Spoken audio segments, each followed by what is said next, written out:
Hello mga kalabs! Kumusta po kayo? Tara at mag-almusal po tayo mga kalabs! Alam nyo na, dapat po kumain tayo ng almusal sa umaga dahil eto po yung pinaka-importante.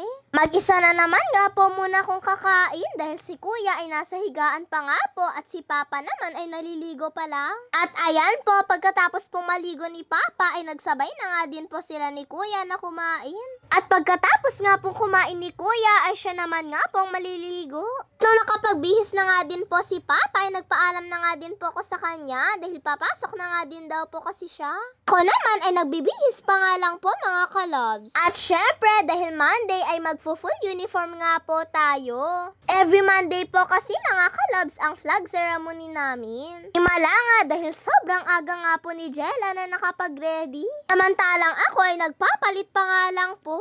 Kaya siya naman nga pong maghihintay sa akin ngayon. Ayan nga at nung okay na nga po ako ay sinuot ko na nga din po itong bag ko para nga po makapasok na rin. Paglabas ko nga po ng bahay ay sinundo ko pa nga po siya sa kabila dahil may kinuha daw po ata siya.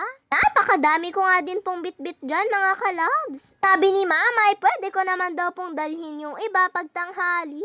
Sabi ko naman po ay dalhin ko na nga lang po ngayong umaga para nga po minsanan lang. Eto po kasi mga dala ko ay project nga po namin ito. At yung dustpan naman po na dala ko ay DIY nga lang po yan. Patatawirin na rin po kami dito ni mama. Hindi niya nga po kami kaagad na patawid dahil marami nga din pong sasakyan. Pag uwi ko nga ay nadatnan ko nga po si baby Tony dito nga po sa bahay. Kaya kinuha ko nga po muna siya at binuhat. Kapag nga po kasi nakikita ko siya ay hindi ko nga po mapigilan na buhatin siya.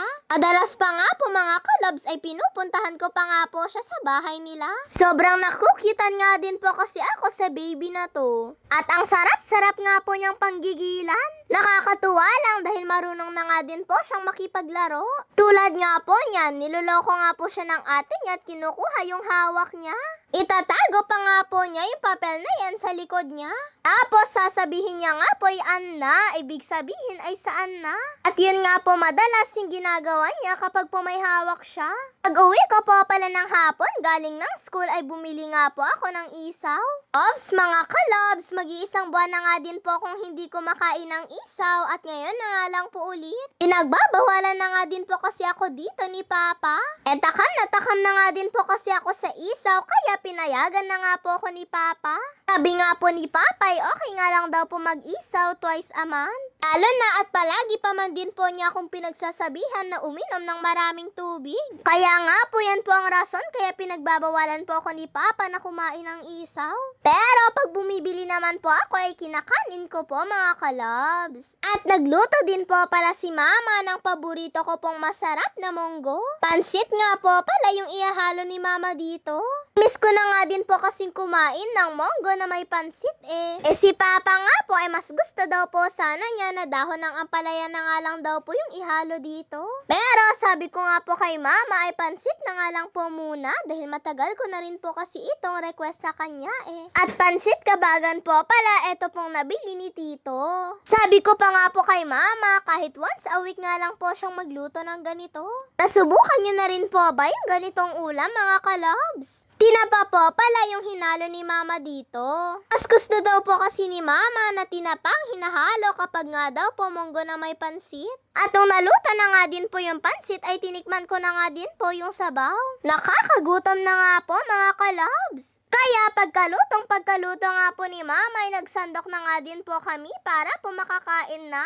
At dahil sabi nga po ni Papa na mas gusto niya nga daw po ng gulay na ihalo dito, ay ako na nga din po yung naglagay ng ulam sa plato niya.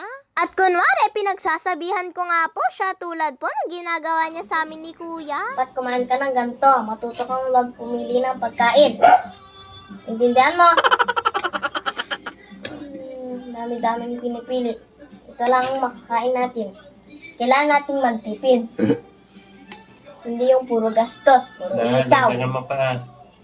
O, joke ko lang po yun mga kalabs ha. Niloloko ko nga lang po si Papa ko. Ganyan po kasi kami kapag binibiro po namin si Papa.